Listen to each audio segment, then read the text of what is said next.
वो महज 15 साल की थी जब उसने इस दुनिया को अलविदा कह दिया। वो होलोकॉस्ट में मारे गए 60 लाख यहूदियों में से एक थी। एन फ्रैंक, जो एक यहूदी लड़की थी, उसने एक डायरी लिखी थी जो 20वीं सदी की महान किताबों में से एक मानी जाती है। उसकी ये डायरी नाज़ियों द्वारा यहूदियों पर किए गए अत्याचारों का जीता जागता सबूत है। इस वीडियो में आप जानेंगे एन फ्रैंक के बारे में। अगर आपने अभी तक हमारा पिछला वीडियो हॉलोकॉस्ट क्या है ये नहीं देखा तो ज़रूर देखिएगा। एन का जन्म जर्मनी के फ्रैंकफर्ट शहर में हुआ था। जब एन 4 साल की थी तब जर्मनी पर नाज़ियों का कंट्रोल हो गया। नाज़ी यहूदियों पर जुल्म कर रहे थे। नाज़ियों से बचने के लिए फ्रैंक फैमिली जर्मनी छोड़कर नीदरलैंड के एम्स्टर्डम शहर में चली गई। लेकिन इसके बाद नाज़ियों ने नीदरलैंड पर हमला करके वहां भी अपना कब्जा कर लिया। नीदरलैंड में मौजूद सभी यहूदी वहां फंस चुके थे। नाज़ी यहूदियों को ढूंढ कर कंसंट्रेशन कैंप में भेज रहे थे। उस दौरान फ्रैंक फैमिली ने एम्स्टर्डम में ही छुपने का डिसाइड किया और वो एक बिल्डिंग के अंदर एक सीक्रेट अपार्टमेंट में छुप गए। इसी अपार्टमेंट को सीक्रेट एनेक्स कहा जाता है। सीक्रेट एनेक्स में फ्रैंक फैमिली के साथ 4 और यहूदी लोग छुपे हुए थे। सीक्रेट एनेक्स में जाने के 24 दिन पहले ही एन 13 साल की हुई थी। उसके 13th बर्थडे के मौके पर उसके पापा ने उसे एक डायरी गिफ्ट की थी। इसके बाद 6 जुलाई 1942 को एन और उसकी फैमिली नाज़ियों के डर की वजह से सीक्रेट एनेक्स में छुप गए, जहां उन्होंने पूरे 2 साल और 35 दिन बिताए। इन्हीं 2 सालों के दौरान ही एन ने अपनी डायरी को लिखा था। 4 अगस्त 1944 को नाज़ियों ने सीक्रेट एनेक्स में छुपी फ्रैंक फैमिली को ढूंढ लिया। नाज़ियों ने उनको ऑश्विट्ज़ कंसंट्रेशन कैंप में भेज दिया। वहां पहुंचते ही पुरुषों को महिलाओं और बच्चों से एकदम अलग कर दिया जाता था। इसीलिए एन के फादर जल्द ही अपनी फैमिली से अलग हो गए। लेकिन एन, उसकी बड़ी बहन मार्गो और उसकी मदर काफ़ी दिनों तक ऑश्विट्ज़ कंसंट्रेशन कैंप में साथ में रही। वहाँ उनसे काफ़ी भारी काम करवाया गया। थोड़े दिनों के बाद एन और मार्गो को उनकी माँ से भी अलग कर दिया गया और दोनों सिस्टर्स को बर्गन-बेल्सन कंसंट्रेशन कैंप में ट्रांसफ़र कर दिया गया, जहाँ दोनों की डेथ हुई। आज तक पता नहीं चल पाया कि वो कौन शख्स था जिसने एन की फैमिली के साथ विश्वासघात किया था। वो शख्स जानता था कि फ्रैंक फैमिली कहाँ छुपी है। उसी ने जर्मन अथॉरिटी को उनके छिपे होने की खबर दी थी। जब शुरुआत में एन की डायरी पब्लिश हुई तो हजारों लोग नीदरलैंड में उस सीक्रेट रूम्स को देखने जाने लगे, जहां एन और उसकी फैमिली ने छिपकर अपने दिन बिताए थे। 1960 में उस पूरे बिल्डिंग को एक म्यूजियम के रूप में बदल दिया गया।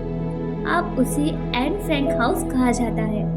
आज हर साल उस म्यूजियम में लाखों विजिटर्स आते हैं।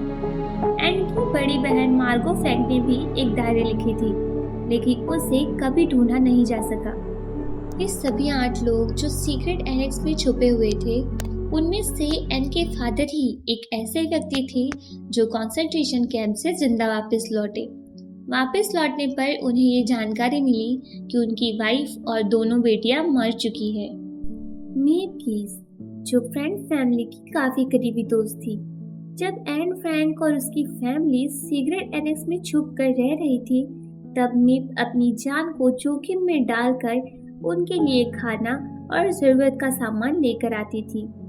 जब नाज़ियों ने फ्रैंक फैमिली को अरेस्ट कर लिया, तब बाद में मेव सीक्रेट एनेक्स गई और उसने वहाँ पड़ा सारा सामान रिकवर कर लिया। उसी में एन की डायरी भी थी। जब फ्रैंक के फादर कंसंट्रेशन कैंप से वापस लौटे, तब मेव ने एन की डायरी उनको सौंप दी। उनके दोस्तों ने उन्हें कन्विंस किया कि उन्हें अपनी बेटी की डायरी को पब्लिश करना चाहिए और उन्होंने ऐसा ही किया। जब तक एन की डायरी मेव के पास रही, तब तक मेव ने उस डायरी का एक शब्द भी नहीं पढ़ा। डायरी पब्लिश होने के बाद ही उसने पढ़ा। बाद में मेव ने ये बताया कि अगर मैंने डायरी ऑटो को देने से पहले पढ़ ली होती तो मैंने उस डायरी को जला दिया होता।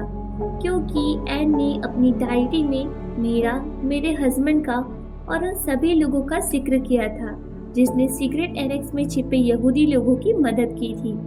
मीम ने बताया था कि इसकी वजह से नाजियों द्वारा हमें मृत्यु दंड भी दिया जा सकता था।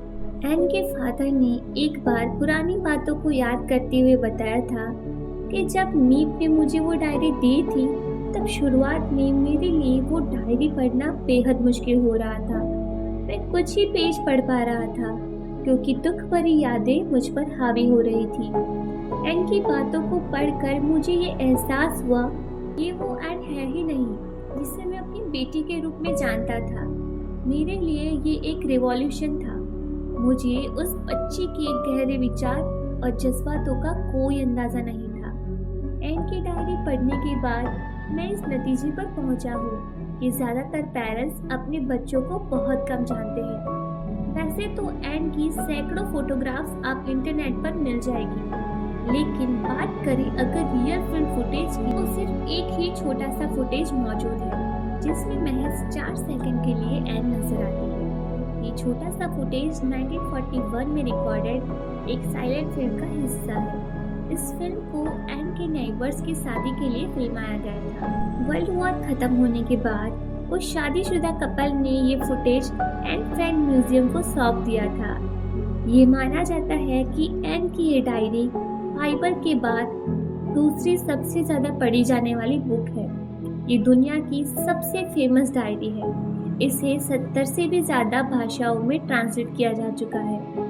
एक चीज़ जो हमें एन की डायरी से जानने को मिलती है कि एन के अपनी मदर के साथ कुछ खास अच्छे रिलेशन नहीं थे। उनके बीच में अक्सर झगड़े होते थे। एन अपने फादर के ज़्यादा क्लोज थी। माँ और बेटी के बीच ऐसे रिलेशन होने के बावजूद भी एन की मदर के बारे में ये कहा जाता है कि वो एक बेहद डिवोटेड मदर थी।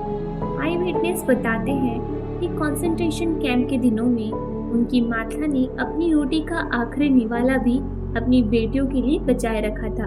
कंसंट्रेशन कैंप के दिनों में एन को राह चलते उसके 2 दोस्त मिल जाते हैं, ननेट प्लेट्स और हना गॉसलार। दोनों ही एन की स्कूल के दिनों की दोस्त थी। ननेट और हना दोनों ने ही हॉलोकॉस्ट से सर्वाइव किया था। आज तक ये पता नहीं चल पाया है कि कब और किस दिन एन की मृत्यु हुई थी। ये अंदाज़ा लगाया जाता है कि शायद फरवरी या मार्च में एन की मृत्यु हुई होगी। डच अथॉरिटीज़ का ये मानना है कि मार्च के आखिरी दिनों में एन और मार्गो दोनों की मृत्यु हो गई थी। मार्गो की मृत्यु एन से कुछ दिन पहले ही हो गई थी। 15 अप्रैल को ब्रिटिश आर्मी ने बर्गन बेल्सन कंसंट्रेशन कैंप को आज़ाद किया था। दुख की बात यह है कि वो कैंप आज़ाद किए जाने के कुछ ही हफ्तों पहले एन की मृत्यु हो गई थी। 5 अप्रैल 1944 को एन ने अपनी डायरी में लिखा था कि मैं उन औरतों जैसा जीवन जीने के बारे में सोच भी नहीं सकती जो अपना काम करती रह जाती है और बुला दी जाती है। मैं इस तरह का जीवन नहीं जीना चाहती जैसा ज़्यादातर लोग जीते हैं। मैं एक ऐसा जीवन जीना चाहती हूँ जिससे दूसरे लोगों को फ़ायदा हो, उनको भी जिनसे मैं नहीं मिली। मैं मरने के बाद भी जीना चाहती हूँ। आज अगर एन ये देख पाए कि इतनी छोटी सी उम्र में उसने कितने लोगों को इंस्पायर किया है तो शायद उसकी खुशी का ठिकाना न रहता। एन, तुमने कर दिखाया। तुम हमेशा जिंदा रहोगी जैसा कि तुम चाहती थी। उम्मीद है कि ये वीडियो आपको पसंद आया होगा, तो जाते जाते इस वीडियो को लाइक और शेयर करना ना भूलें।